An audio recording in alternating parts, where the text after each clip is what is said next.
Hola, somos Biblia. Mira nuestros videos hasta el final. Nos encontramos hoy en su fase final. En nuestro programa anterior concluimos la consideración de la profecía que hizo Israel o Jacob con respecto a Judá. Comenzaremos hoy con el versículo 13 de este capítulo 49 de Génesis, que nos presenta la profecía con respecto a Zabulón y dice así el versículo 13. Zabulón en puertos de mar habitará, será para puerto de naves, y su límite hasta Sidón. 49.13. Zabulón era la tribu que vivía junto a la costa hacia el norte de la tierra de Canaán. Ahora, los versículos 14 y 15 nos presentan la profecía con respecto a Isacar, y dicen así. 14 Isacar, asno fuerte que se recuesta entre los apriscos. 15. Y vio que el descanso era bueno, y que la tierra era deleitosa, y bajó su hombro para llevar, y sirvió en tributo. 49.14 a 15, Isacar también se ubicó por allá hacia el norte en la tierra de Canaán. Eran los que hacían muchísimo del trabajo que constituyó el fundamento de la nación. Ellos eran los trabajadores, y ese es el pensamiento aquí. Oímos hablar muchísimo acerca de la mayoría silenciosa hoy en día. Bueno, esas son las personas ordinarias como usted y yo. No te olvides de suscribirte, darle like y compartir a todos los creyentes para que la comunidad de Cristo siga creciendo. Que Dios te dé sus maravillosas bendiciones. Génesis 49 marca un momento crucial en la narrativa bíblica. Jacob, el patriarca de Israel, reúne a sus 12 hijos. Está a punto de dar sus bendiciones finales. Estas no son solo palabras de buen deseo de un padre moribundo. Son pronunciamientos proféticos.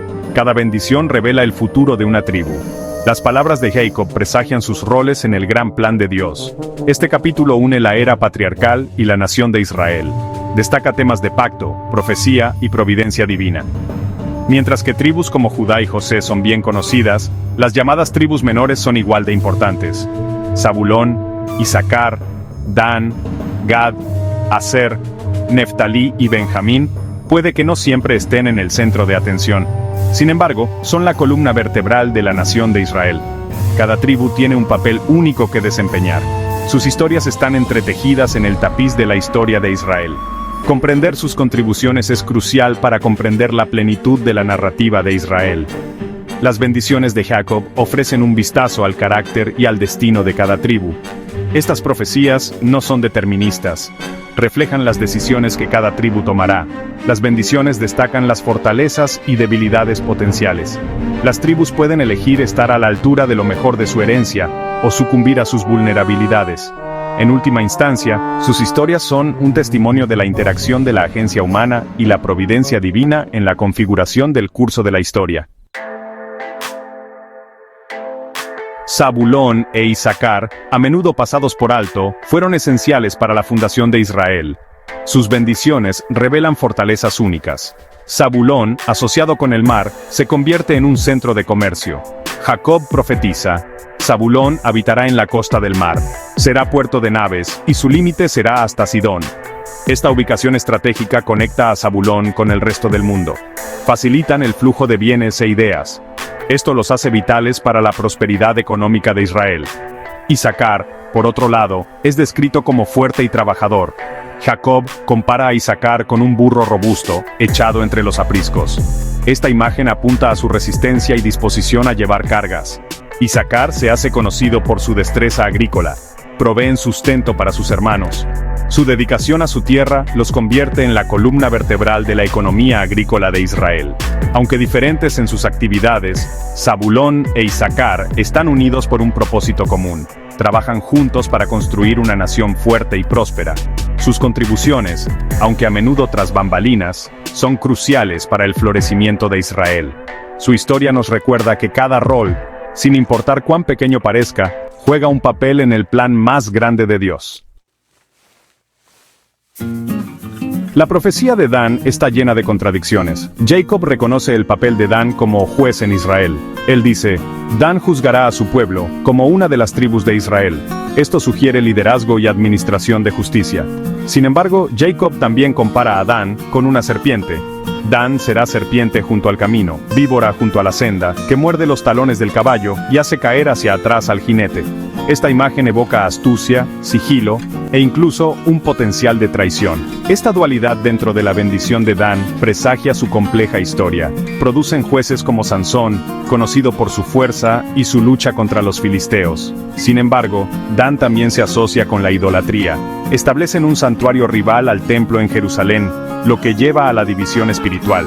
Esta tensión entre la justicia y la rebelión se convierte en un tema recurrente en la historia de Dan. El viaje de Dan sirve como una advertencia. Destaca el potencial para el bien y el mal que existe dentro de todos nosotros. Nos recuerda que incluso aquellos elegidos para el liderazgo son susceptibles a la tentación y al pecado. En última instancia, la historia de Dan subraya la necesidad de la gracia y la guía de Dios para navegar las complejidades de la vida y el liderazgo. Gad, situado en la meseta transjordana, se enfrenta a constantes amenazas. Están en la primera línea contra los invasores del este. Jacob reconoce su desafiante posición. Gad, ejército lo acometerá, mas él acometerá al fin. Esta bendición revela su resistencia y destreza militar. Gad se hace conocido por sus feroces guerreros. Son expertos en defender su territorio y repeler a los invasores. Su ubicación estratégica y espíritu de lucha los hacen cruciales para la seguridad de Israel. Sirven como un amortiguador, protegiendo a las otras tribus de las incursiones. Sus victorias ayudan a asegurar las fronteras de Israel. Esto permite que la nación florezca sin el miedo constante al ataque. La historia de Gad destaca la importancia del coraje y la firmeza frente a la adversidad. Nos recuerdan que incluso cuando nos enfrentamos a probabilidades abrumadoras, la victoria es posible con determinación y resistencia. Su legado sirve de inspiración para mantenernos firmes en nuestras convicciones y defender lo que apreciamos, incluso cuando somos desafiados. Sección 5. Aser y Neftalí. Prosperidad y elocuencia en la tierra prometida. Aser y Neftalí, asentados en las fértiles tierras del norte, disfrutan de abundancia y prosperidad. Aser, bendecido con un suelo rico, se hace famoso por su riqueza agrícola. Jacob declara: el pan de Aser será sustancioso, y él dará deleites para reyes. Génesis capítulo 49, versículo 20. Esta prosperidad se extiende más allá del mero sustento. Aser disfruta del lujo y la abundancia, suministrando manjares incluso a la corte real. Neftalí, por otro lado, es bendecido con elocuencia y talento artístico. Jacob describe a Neftalí como sierva suelta, que pronunciará dichos hermosos. Génesis capítulo 49, versículo 21. Esta imagen sugiere gracia, agilidad y facilidad de palabra. Neftalí se hace conocido por sus poetas, músicos y narradores. Enriquecen el panorama cultural de Israel con su creatividad y arte. Aser y Neftalí, aunque diferentes en sus fortalezas, contribuyen a una nación floreciente y vibrante. La prosperidad material de Aser satisface las necesidades físicas del pueblo. El espíritu artístico de Neftalí nutre sus almas. Juntos, demuestran la importancia de la riqueza material y cultural en la creación de una sociedad verdaderamente próspera. Sección 6. El legado perdurable de José, el ascenso y la caída de Efraín y Manasés. José, el hijo favorito de Jacob, recibe una doble porción de la herencia. Es bendecido con dos hijos, Efraín y Manasés, que son elevados al estatus de tribus completas. Jacob declara: rama fructífera es José. Rama fructífera junto a una fuente, cuyos vástagos se extienden sobre el muro. Génesis 49, 22. Esta imagen habla de abundancia, crecimiento y la expansión de la influencia. Efraín y Manasés se convierten en dos de las tribus más poderosas de Israel. Sin embargo, su historia no está exenta de sombras. A pesar de su fidelidad inicial, Efraín y Manasés finalmente sucumben a la idolatría. Jeroboam, de la tribu de Efraín, establece lugares de culto alternativos. Levanta becerros de oro, desviando al reino del norte de Israel. Este acto de rebelión tiene consecuencias devastadoras. Conduce al declive espiritual y, en última instancia, a la caída del reino del norte. La historia de Efraín y Manasés es un recordatorio de que incluso aquellos que comienzan fuertes pueden desviarse del camino de la justicia. Destaca la naturaleza seductora de la idolatría y los peligros de comprometer la fe por el poder o la conveniencia. Su caída sirve como una advertencia para todos los que buscan seguir a Dios. Sección 7. Benjamín, el protector feroz y su complejo legado. Benjamín, el hijo menor, es descrito como un guerrero feroz. Jacob lo compara con lobo rapaz. A la mañana comerá la presa, y a la tarde repartirá los despojos. Génesis 49, 27. Esta imagen retrata a Benjamín como un luchador hábil e implacable. Se hacen conocidos por su destreza militar, protegiendo su territorio con ferocidad. Esta naturaleza feroz, aunque beneficiosa en tiempos de guerra, también tiene sus inconvenientes. La historia de Benjamín está marcada tanto por el heroísmo como por el conflicto interno. Producen grandes líderes como el rey Saúl, el primer rey de Israel, pero también experimentan luchas internas y división. Su historia destaca la doble naturaleza de la fuerza. Se puede usar para bien o para mal dependiendo del corazón del que la maneja.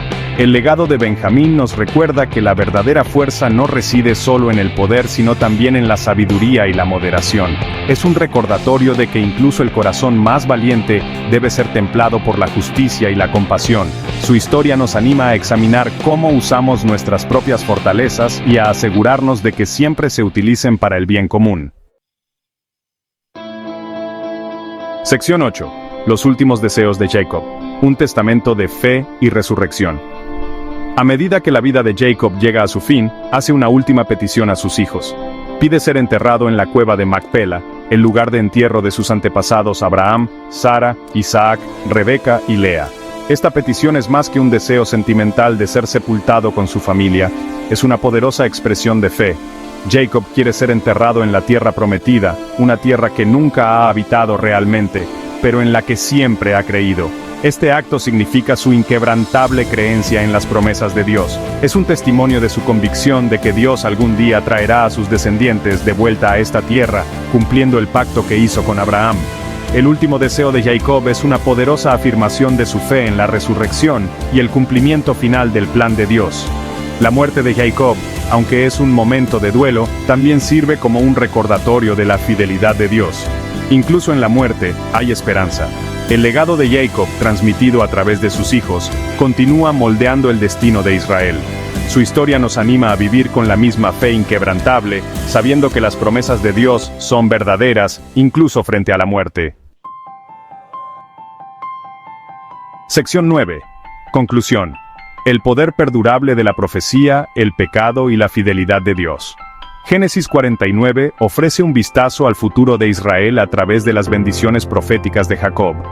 Cada tribu, con sus fortalezas y debilidades únicas, contribuye al tapiz de la historia de Israel. Sus historias son un testimonio de la interacción entre la elección humana y la providencia divina.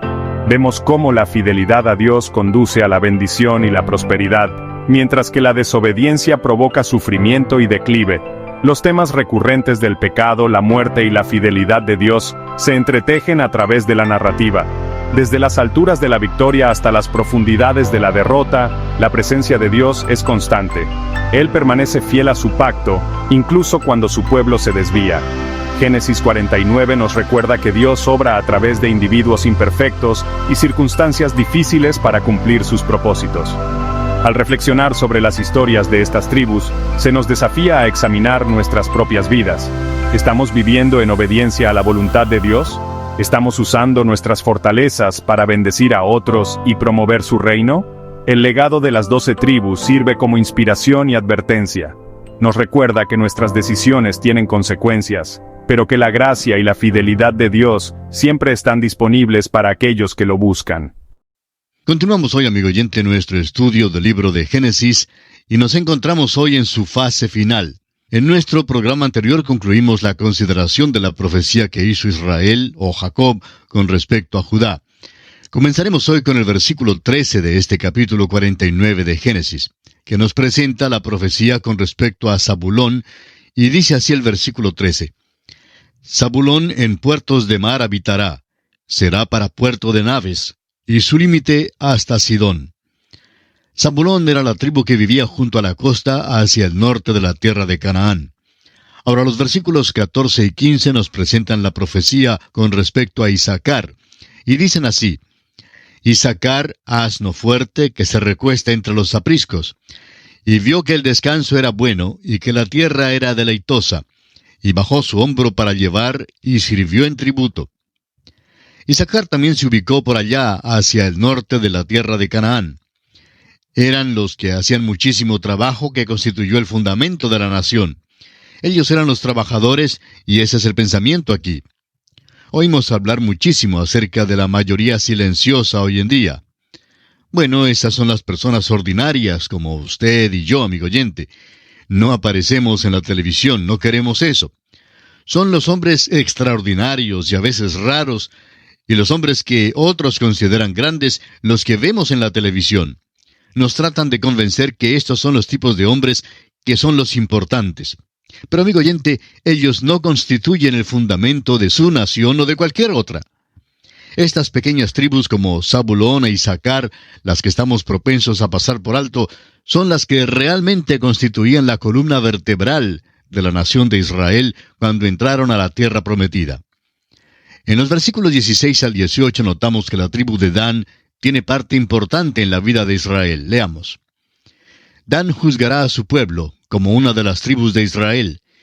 Será Dan serpiente junto al camino, víbora junto a la senda, que muerde los talones del caballo y hace caer hacia atrás al jinete. Tu salvación esperé, oh Jehová. Dan necesita la salvación del Señor porque Dan era una de las tribus que en realidad salió en rebelión. Eso lo veremos a medida que progresemos en nuestro estudio de las Escrituras. Ahora veamos el versículo 19 de este capítulo 49 de Génesis. Gad, ejército, lo acometerá, mas él acometerá al fin. Esta era otra tribu que pobló el norte del país. En realidad, Dan quedaba en la parte más al norte, más septentrional, y por tanto, cuando la tierra de Israel se describe, se expresa de Dan a Beerseba. Leamos ahora los versículos 20 al 22.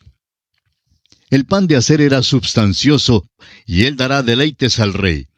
Neftalí, sierva suelta, que pronunciará dichos hermosos. Rama fructífera es José, rama fructífera junto a una fuente, cuyos vástagos se extienden sobre el muro. Estos versículos nos presentan en forma muy sencilla las profecías en cuanto a Aser, Neftalí y también a José. José había dejado su tierra y había descendido a Egipto, pero todavía era un testimonio para Dios ahí. Más adelante sus hijos Efraín y Manasés serían puestos en el territorio que después llegaría a ser Samaria. Se llamaba el territorio de los gentiles en el día de Cristo. Era un gran lugar para testificar, y el Evangelio entró en esa región en los días del Señor Jesucristo. Nuestro Salvador ministró allí. El Evangelio según San Juan, en el capítulo 4, registra el momento en que Cristo testifica a la gente de Samaria, en particular a una samaritana junto a un pozo. Estas profecías se llevan a cabo de una manera extraordinaria. Leamos ahora los versículos 23 al 26 de Génesis capítulo 49. Le causaron amargura, le asaetearon y le aborrecieron los arqueros. Mas su arco se mantuvo poderoso, y los brazos de sus manos se fortalecieron por las manos del fuerte de Jacob, por el nombre del pastor, la roca de Israel. Por el Dios de tu padre, el cual te ayudará, por el Dios omnipotente, el cual te bendecirá con bendiciones de los cielos de arriba, con bendiciones del abismo que está abajo, con bendiciones de los pechos y del vientre. Las bendiciones de tu padre fueron mayores que las bendiciones de mis progenitores. Hasta el término de los collados eternos serán sobre la cabeza de José y sobre la frente del que fue apartado de entre sus hermanos. Tengamos en cuenta que dos tribus procedieron de José. Las tribus de Efraín y Manasés fueron tribus destacadas, importantes y muy poderosas. Se originó una división del reino por causa de estas dos tribus, especialmente la de Efraín. Llevaron a Israel a la idolatría. Jeroboam fue de la tribu de Efraín y fue el líder, el dirigente. Fue en estas tribus que los dos becerros fueron puestos para la adoración. Jacob aquí los llama a volverse, a tornarse al Dios de su padre, al Dios de Israel, al Dios de Jacob. Ahora el versículo 27 dice, Benjamín es lobo arrebatador, a la mañana comerá la presa y a la tarde repartirá los despojos. Esta es una profecía extraña con respecto a Benjamín. Benjamín se identificaba muy cercanamente con Judá, de tal manera que Benjamín acompañaba a la tribu de Judá en la división del reino. Fueron las únicas tribus que se quedaron con la casa de David. Ahora el versículo 28 resume diciendo, Todos estos fueron las 12 tribus de Israel, y esto fue lo que su padre les dijo al bendecirlos. A cada uno por su bendición los bendijo. Ahora los versículos 29 y 30 resumen las últimas palabras de Jacob antes de su muerte. Leamos. Les mandó luego y les dijo, yo voy a ser reunido con mi pueblo. Sepultadme con mis padres en la cueva que está en el campo de Efrón el Eteo, en la cueva que está en el campo de Macpela, al oriente de Mamre, en la tierra de Canaán, la cual compró Abraham con el mismo campo de Efrón el Eteo, para heredad de sepultura. Vemos que la muerte para Jacob no fue el fin de todo, pues estaría con su pueblo. Él deseaba ser sepultado en la cueva que Abraham había comprado. Quería asegurarse que quedaría en aquella tierra hasta el día cuando sería levantado de los muertos para luego vivir en aquella tierra. Aunque no se llevaba datos escritos en aquellos días, vemos que Jacob sabía mucho de su propia historia y de las transacciones de sus antepasados. Ahora el versículo 31 dice, allí sepultaron a Abraham y a Sara su mujer, allí sepultaron a Isaac y a Rebeca su mujer, allí también sepulté yo a Lea. No es tanto que tuviera interés en ser sepultado con Lea. Después de todo, Raquel, su amada, había sido sepultada en Belén. Pero Jacob desea ser sepultado donde un día será levantado de la muerte en la resurrección, para estar allí mismo cuando Dios cumpla sus promesas a la nación de Israel. Y ahora los versículos finales de este capítulo 49, versículos 32 y 33 dicen, la compra del campo y de la cueva que está en él fue de los hijos de Ed. Y cuando acabó Jacob de dar mandamientos a sus hijos, encogió sus pies en la cama y expiró, y fue reunido con sus padres. Es interesante notar que Jacob mantuvo los pies en el piso hasta lo último. Comenzó su vida como un hombre carnal, tomó por el calcañar o por el talón a su hermano, y por eso se le llama el que suplanta. El suplantador vivía de acuerdo con ese nombre, lo cual ciertamente era su característica. Tomó todo lo que pudo encontrar y siempre hizo esfuerzos por lograr ser el principal. Tomó lo que deseaba tener por cualquier método que estuviera a su alcance. Cuando era joven, caminaba en sus dos pies, por su propia fuerza y habilidad. Dependía de sus propias mañas e ingeniosidad. Pensaba él que podía cuidarse solo y que Dios no le hacía falta en su vida. Pero aprendió su lección cuando visitó al tío Labán. Era independiente, engreído, agresivo, despreciable y vil.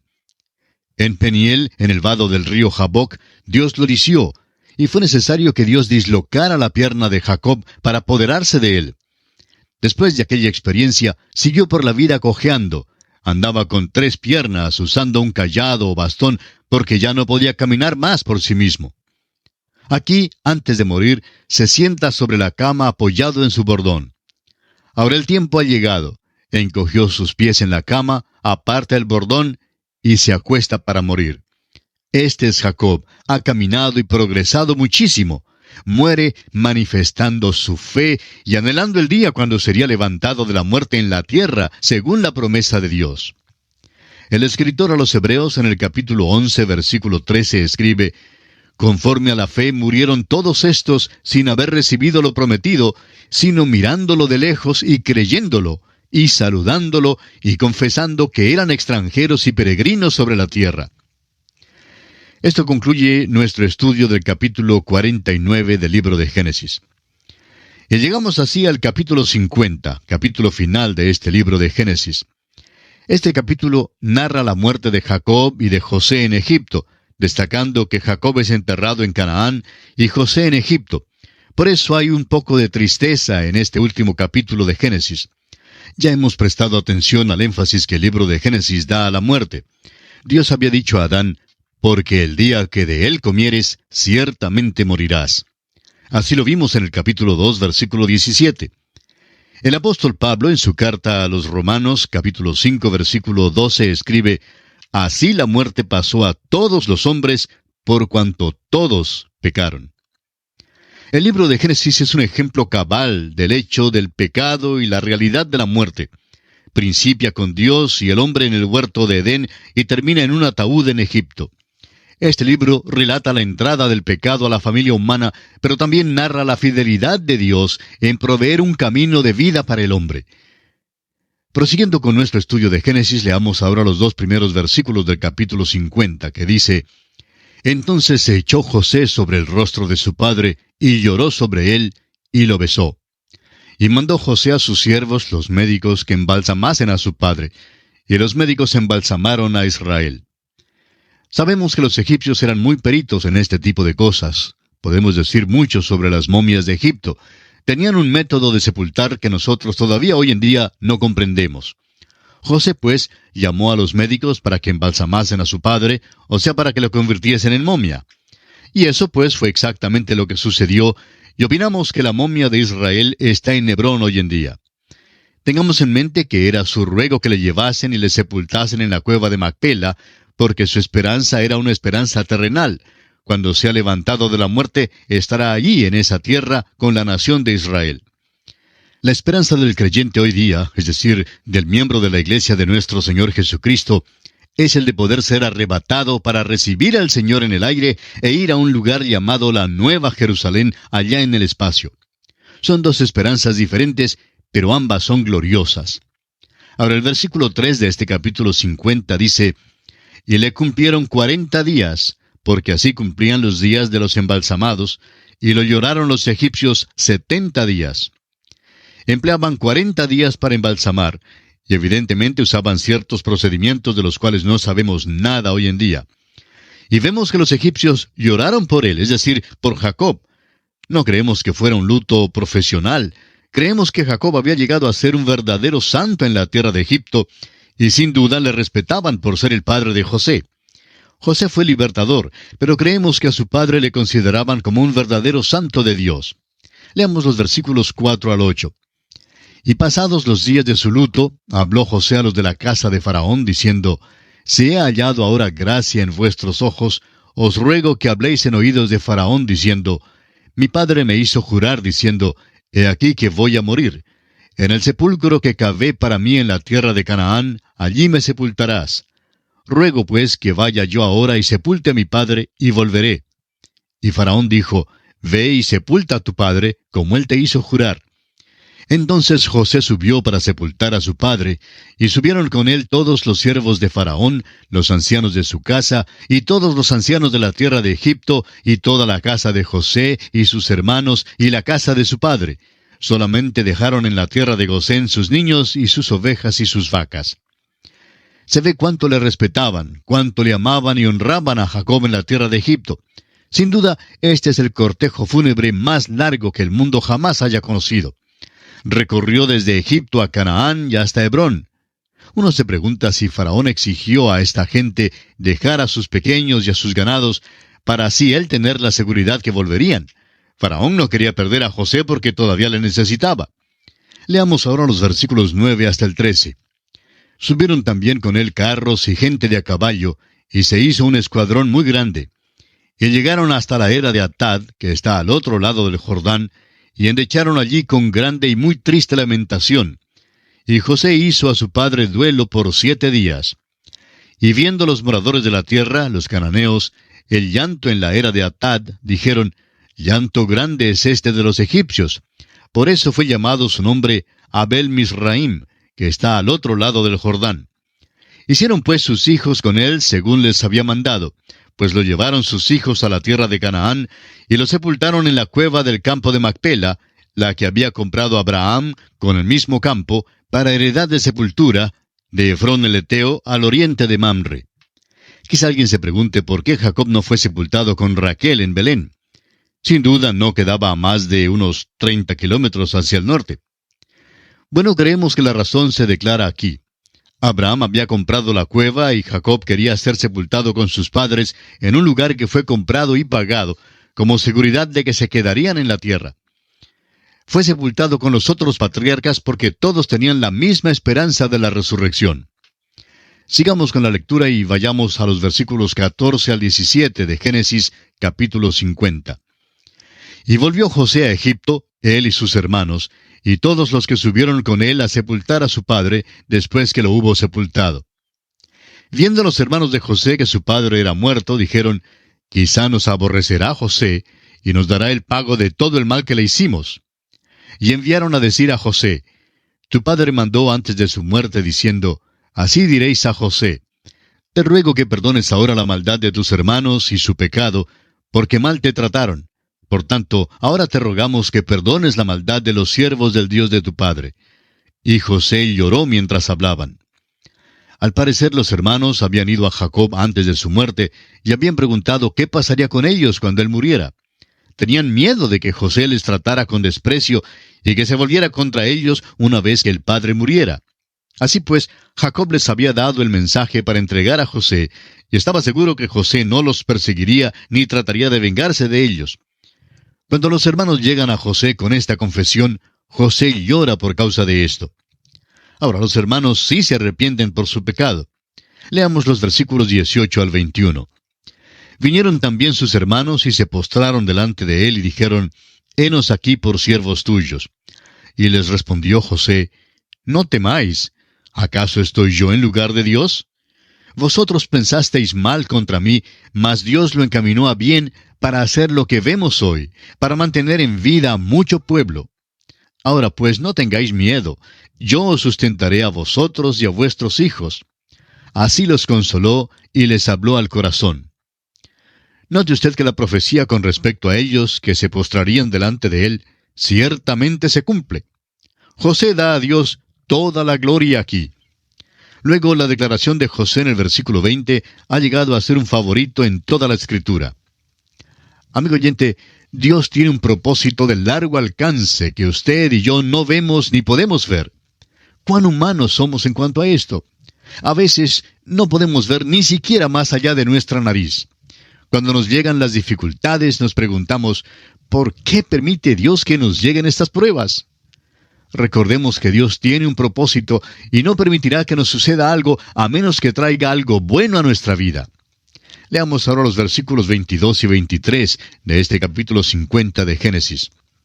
Y habitó José en Egipto, él y la casa de su padre. Y vivió José 110 años. Y vio José los hijos de Efraín hasta la tercera generación. También los hijos de Maquir, hijo de Manasés, fueron criados sobre las rodillas de José. Los tres últimos versículos del capítulo 50, los versículos 24 al 26, nos relatan la muerte y el sepelio de José en Egipto. Escuchemos sus palabras. Y José dijo a sus hermanos, «Yo voy a morir, mas Dios ciertamente os visitará y os hará subir de esta tierra a la tierra que juró a Abraham, a Isaac y a Jacob». E hizo jurar José a los hijos de Israel, diciendo, «Dios ciertamente os visitará, y haréis llevar de aquí mis huesos».